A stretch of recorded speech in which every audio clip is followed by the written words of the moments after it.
Hello and welcome to Chuck's Diecast Car and Model Reviews. Today we're going to be taking a look at this very cool car. This is the Porsche 935, and this is a model made by Solido in 1/18 scale. For those of you who don't know much about the 935, this is sort of one of the classic race cars of the 70s. It was nicknamed the Moby Dick by the I guess the engineers at Porsche, because when they built the car, it was all in white and it had this big long tail that looks like a whale's tail, so they decided to nickname it the Moby Dick. This was sort of an evolution of the Porsche 930 Turbo, and what had happened here is that basically the Le Mans organizers monkeyed around with the aerodynamic regulations and basically said, well, you can have from the front on forward,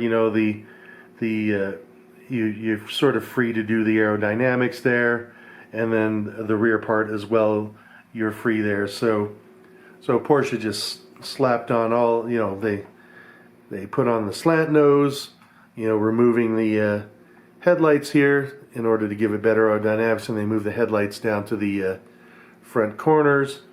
And of course they put on this enormously long tail, and it definitely made it a very unique looking car. I don't think I've ever seen one of these long tail guys. I've seen so many various iterations of the 1970s 930s, racing at Laguna Seca's historic races and all that sort of stuff. But I'm not sure if I've actually seen any one of these long, these Moby Dick style cars. But they are pretty cool looking.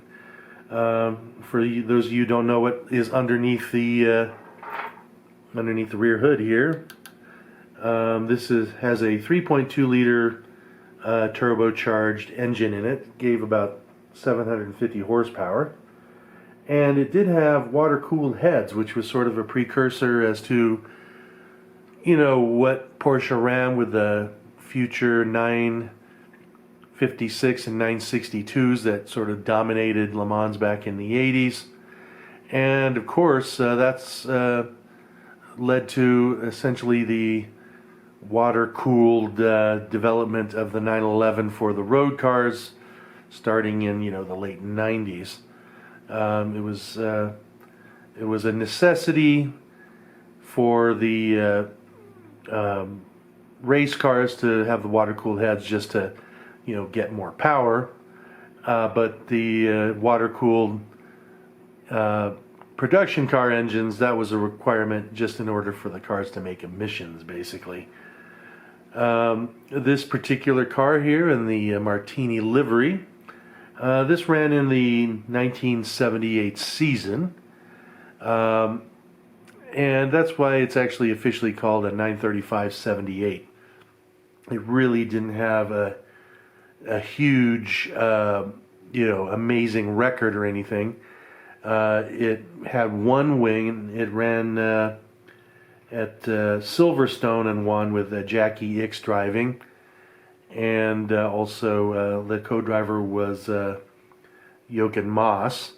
It ran at Le Mans and finished in 8th overall. The drivers were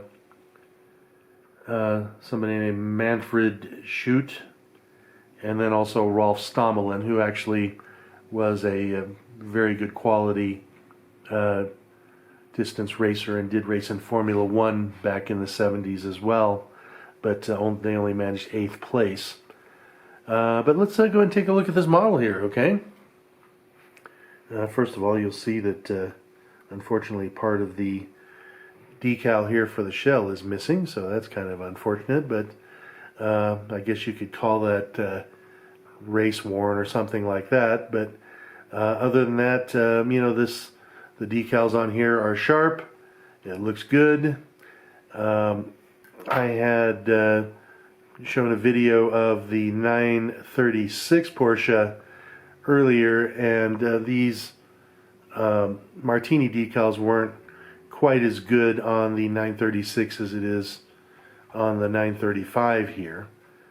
You can see here that it has the disc wheels, which they liked back in the 70s for aerodynamics. These look to be actually, they might just be red plastic. They sort of look that way, but still they look pretty good. Taking a look at the front here, you can see first of all the representation of the fender vents looks good. The grill in the front, although it's not metal mesh, still looks very good.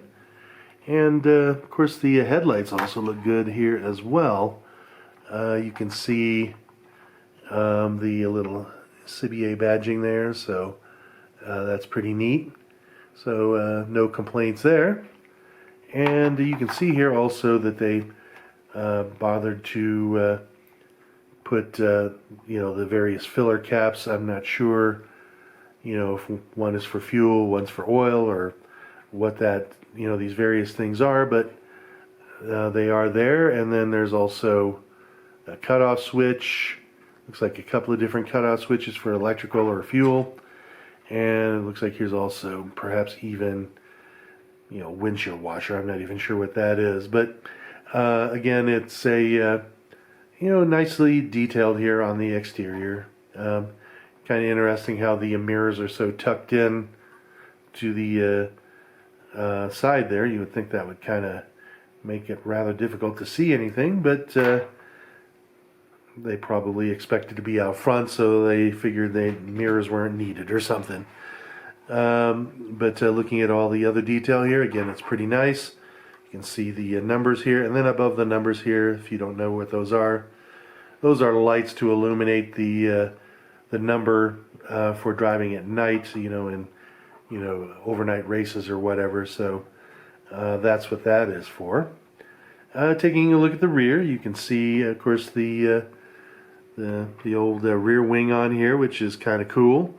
The gurney flap at the back of the long tail, which gives a little more downforce.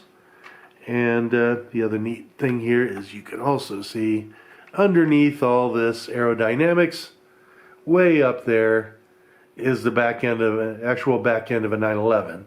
So they just kind of took a 911 and just stuck this huge amounts of aerodynamics on there and still left the back end in there.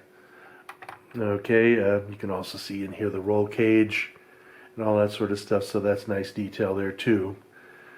Taking a look underneath, well, you can see here that, most of it is just, part of the bottom mold, but it's, it's got some fairly decent detail here showing, the ducting for the brake ducts and cooling the brakes. You can see the front suspension here, and then there's the engine back there. So at least they took the time to do that. And when you take a look at the interior, one interesting thing you'll see is it is right-hand drive, but that was done in order to fit the circuits, because generally the races run anti-clockwise, so this allowed the driver to get out of the car during pit stops and refueling. In fact, and now I don't think they allow the driver and the fuel filler to be on the same side for safety's sake. That's a kind of an interesting fact there, but that's the way they used to do it back in the day. Taking a look at the interior, you'll see here also the big old extension for aerodynamics at the front door. And taking a look at the interior, in fact, let me just go ahead and put a little bit of light in here and you can see a little bit better. You can see it's actually pretty good. I'm pretty happy with it. I mean, you got your pedals, you got good instrument panel decals. You can see in there the, let's see if I can bring it in here a little bit closer, and you can see the shifter and all the other good stuff in there. The seat belts, let's bring that in here, actually look pretty good as well, but the interesting thing about them, let's bring that in here, is they're painted. They are not separate, but you know, it does sort of bring in a little bit more detail to make it that way, so it's not bad. Okay, when we take a look at the other side here, you'll see again the continuation of the roll cage, and then you'll also see the fire extinguishers and all that other stuff in there as well. So center console has you know, as you can see there, various instruments on there too. So again, very well done for a model that I think I paid, I think it was like $60 or maybe $70 for. So definitely a quality model here for the price, and I'm pretty happy with it. And well, I hope you're happy with that review there as well. But if you do, please like and subscribe. Have a great day.